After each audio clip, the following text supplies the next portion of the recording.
Remote patient monitoring technologies, when integrated effectively in clinical trial operations, can be dramatically impactful, especially in addressing the fundamental problem that I just stated, which is really engage the underserved populations, neglected populations, not only here in the United States, in rural areas, Midwest, and hard to reach geographic regions, but also globally, right? And so with remote monitoring, you are decentralizing some of the operations at the patient's home, in the comfort of their home, but also you are making patients more comfortable. So when you collect data, you can eliminate the white coat syndrome. For example, when you are measuring blood pressure at home versus in a clinic, you see the difference. There is evidence to show that blood pressures are a lot more close to normal, or so when measured at home in a comfortable setting versus in a white coat setting where patients are a bit nervous, and the blood pressure seems to be a bit high or low depending on how they react. And so it's really about patient centricity, getting patients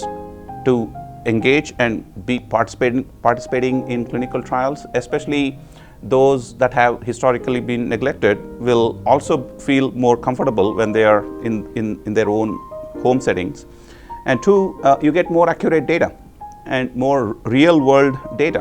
right? Now you're measuring not in an artificial setting that you created for a clinical trial, but how does the patient look and feel and measure data points when the patient is going about their day-to-day life in a real world setting. So I think remote patient monitoring technologies, whether through simple televisits, video visits,